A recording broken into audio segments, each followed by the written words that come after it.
मुझे ज्वाइन करने जा रही हैं हुमा बकाई साहिबा, माहिर बैनुल अक़वामी उमूर है। Madam thank you very much Huma कि आपने हमें वक्त दिया है। हुमा सरदस्त तो ये बात जब आ रही है, मतलब हेडलाइंस तो यही चल रही है ना कि अमेरिका और ईरान के दरमियान आज होने वाले मुज़ाकरात मंसूख हो गए। अब परसेप्शन क्या जा रहा है कि भाई वो जो इलेक्ट्रॉनिक सिग्नेचर हुए थे उसका क्या बना।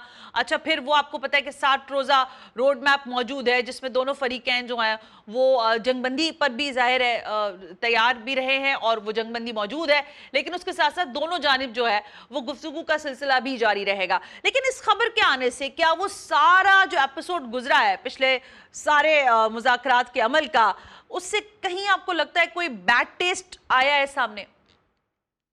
देखिए, मेरा ख़्याल है इन सम वेज़ ये एक्सपेक्टेड था, अच्छा। क्योंकि जो फ्रस्ट्रेशन आपको इज़राइल में नज़र आ रही थी, उन्होंने बिल्कुल होने से पहले भी एड़ी चोटी का ज़ोर लगाया कि किसी तरह ये इसको डीरेल कर दें और ये साइन ना हो। लेकिन 2 दिन पहले उन्होंने इलेक्ट्रॉनिक सिग्नेचर्स करके समझिए मेमोरेंडम ऑफ इस्लामाबाद को सील किया।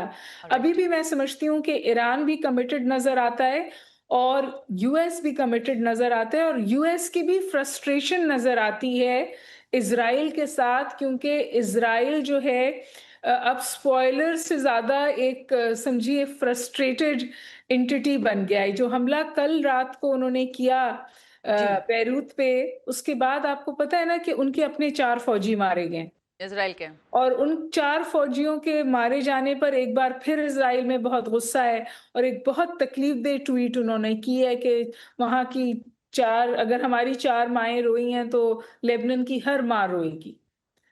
इतना मुश्किल उन्होंने और सख्त बात की है, लेकिन उनका ये ख्याल था कि हिज़्बुल्लाह टुतलस हो चुका है। लेकिन जो बात ग्राउंड पे हो ये है कि टुतलस तो नहीं है हिज़्बुल्लाह, हम्म। हिज़्बुल्लाह ने जवाब तो दिया है और तकलीफ़देह जवाब दिया है। लेकिन इसकी वजह से मेरा ख्याल है कि जो ट्रस्ट डेफ़िसिट है वो बढ़ेगा अच्छा। और जो ख़ामेनेई साहब हैं, हम्म। उन्होंने तकरीबन अपने आप को थोड़ा-सा डिस्टेंस भी हाँ किया है बिल्कुल। इन नेगोशिएशन से। दुरुस्त कह रही। लेकिन ईरान जो है वो कमिटेड नज़र आता है और उसने कोई इमीडिएटली सख्त जवाब या तेल अवीव को हिट भी नहीं किया है। अब देखना ये है कि अमेरिका इज़राइल को रिस्ट्रेन कर पाता है और अभी जो इसहाक डार साहब ने इशारा दिया कि इतातुल मुहर्रम की वजह से भी हो जी। सकता है, जो सीनियर ख़ामेनेई हैं उनका फ्यूनरल भी है जी। 10 मुहर्रम को आशूरा को जी। और साथ-साथ ये भी कहा इसहाक डार साहब ने कि जब भी होगा हम उसका हिस्सा रहेंगे।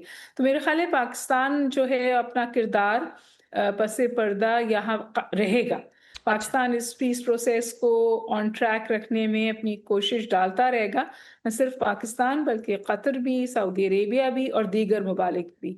अच्छा, पूरी दुनिया ने इसकी पज़िराई की है, बिल्कुल दुरुस्त बात है। अलावा इज़राइल।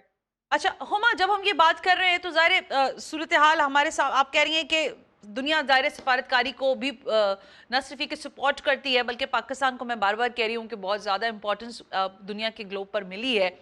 ये फरमाइएगा कि ये जो तहरीकें हैं, क्या आप समझती हैं कि इस वक्त सफारतकारी और दूसरी जानिब तहरीकों से पहले मैं ये सवाल करना चाहती हूँ कि एक जानिब सफारतकारी है जो कि डिप्लोमेसी के थ्रू बहुत बेहतर तरीके से चीज़ें मुज़ाकरात की जानिब बढ़ी, लेकिन दूसरी जानिब ईरान का सॉरी इजराइल का जो तरीका है वो तो ज़ाहिर है हमें पता है कि वो किसी भी तरह से इस जंग को ख़त्म नहीं करने देना चाहता, जैसे आपने भी कहा।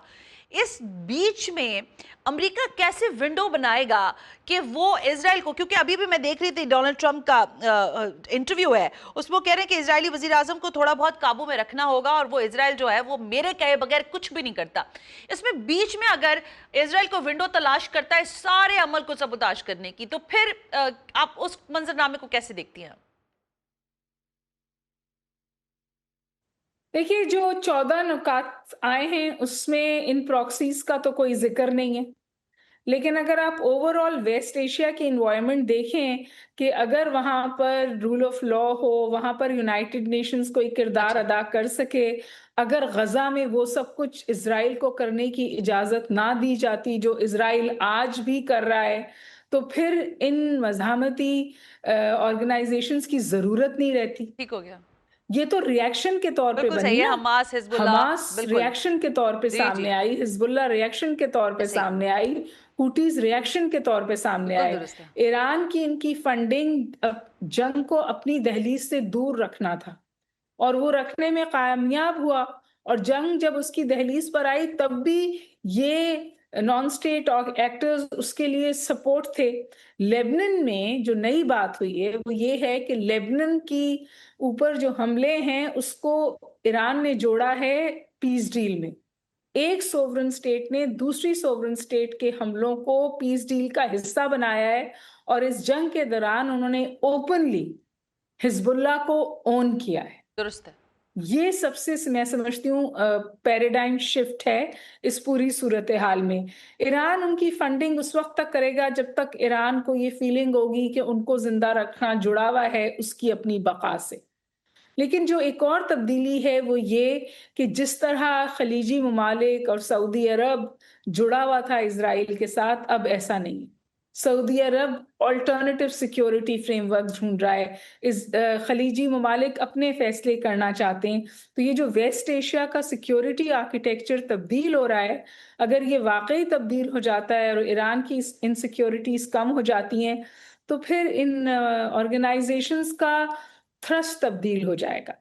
ये ठीक हो गया। रेजिस्टेंस से बिल्डिंग में भी आ सकती हैं। और देखिए हमास तो इलेक्शंस जीत चुकी थी। जी वो जी, इलेक्शंस अभी बिल्कुल तक अमेरिका ने माने नहीं थे। बिल्कुल ऐसे ही है, बिल्कुल ऐसे ही। हुमा हुमा सही है, आपने पहले मज़ाहमती वाली बात कह दी है, लेकिन मैं फिर ये आपकी इस बात से ये सवाल निकलता है कि मैंने लबनान के वज़ीर आज़म का पिछले मेरा ख्याल है 2 हफ्ते पहले एक इम्पोर्टेंट इंटरव्यू सुना। उसमें वो ये कह रहे थे कि बहरहाल वो ईरान के हवाले से उनका ये कहना था कि ईरान को भी इस बात का ख्याल करना होगा कि वो एज एन सॉवरेन स्टेट देखा जाए और लबनान की जो दाखिली मामलात हैं उसमें उस तरह से अमल दखल ना करे। ये आप इस पैगाम को कैसे देखते हैं? दूसरा ये कि आप समझते हैं कि इस वक्त जो तहरीकें हैं, मज़ाहमती तहरीकें, इससे ईरान अपने आप को डिस्टेंस कर पाएगा या नहीं?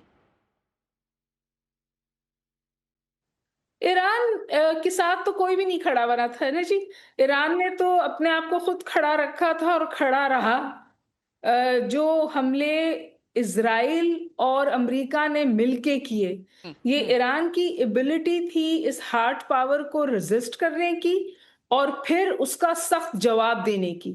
तो आज जब हम इस वॉर का कॉस्ट बेनिफिट एनालिसिस करने बैठते हैं, तो जो परसेप्शन वॉर है वो ईरान ने जीती है, जो एब्सोल्युटली पॉलिटिकल राइट, वॉर है वो ईरान ने जीती है। No doubt. और ये बात वाज़ेह हो गई कि हार्ड पावर से जंगें नहीं जीती जा सकती, क्योंकि जो जो इस जंग में जीत हुई है वो ईरान की रेजिलियंस की जीत हुई है। ऐसे ही है। और इससे जो चेंज आई है वो ये आई है कि आज ईरान के साथ ममालिक जुड़ रहे हैं और ईरान का मौक़िफ़ ज़्यादा पॉपुलर है और दुनिया वापस जाना चाहती है लिबरल ऑर्डर की तरफ, मल्टीलैटरलिज्म की तरफ। उस वहाँ चाइना ये कह रहा है कि फेलियर है ये वेस्टर्न लिबरल ऑर्डर का, तो ग्लोबल साउथ से कोई ऐसा ऑर्डर उठना चाहिए जो दुनिया को इस नहज पर आइंदा ना पहुंचाए।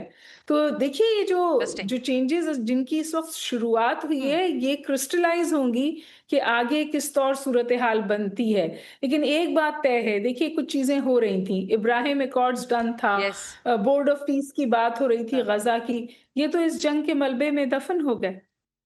Absolutely right Huma. Well, thank you very much for joining us. बहुत बहुत शुक्रिया।